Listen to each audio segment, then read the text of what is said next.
এটা ভাতার থানার নিত্যানন্দপুর গ্রাম পঞ্চায়েতের অন্তর্গত সন্তোষপুর বলে একটি গ্রাম।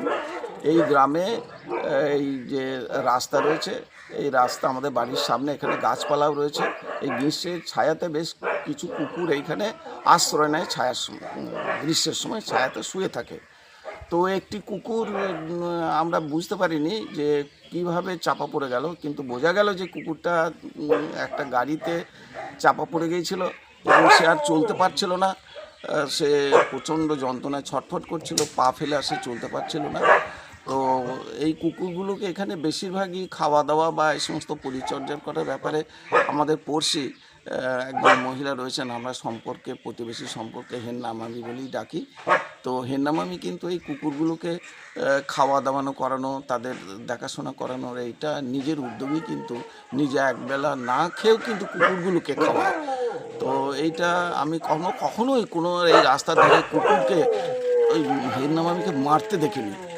অন্য কেউ যদি কুকুরকে মারতে আসে তাহলে কিন্তু উনি তার প্রতিবাদ করেন এবং তাদেরকে রক্ষা করেন। তো আমরা এই কুকুরটা যখন আর চলতে পারছিল না, সেরকম সময়ে পশুপ্রেমী আমির হোসেনের কথা মনে পড়ে। তো আমিরকে তখন আমি খবর দিই। আমির এলো এবং কুকুরটাকে খুব যত্ন সহকারে তাকে চিকিৎসা করালো। কুকুরটার প্রতি দেখলাম যে পশু যেন মানুষকে ভালোবাসে, যে কে তাকে মারতে আসছে নাকি তাকে সেবা করতে আসছে, তার যেন একটা মানে সহজাত প্রবৃত্তি থেকেই সে যেন বুঝতে পারছে, যার ফলে সে চিকিৎসাটা গ্রহণ করলো তার কষ্টের মধ্যেও।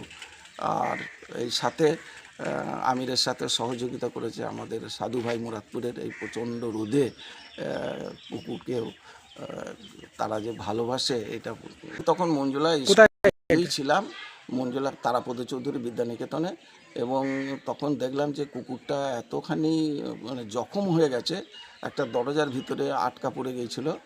তো তার ফলে তখনই তোমাকে আমি আমিরকে খবর দিই এবং আমির যথারীতি দেরি না করে আসে, এবং যে কুকুরটা আদৌ চলতে পারছিল না, ক্ষতবিক্ষত হয়ে গিয়েছিল, তার ঘাড়, তার পা একদম মানে যতখানি জখম হয়ে গিয়েছিল ততখানি সে চিৎকার চেঁচামেচি করছিল।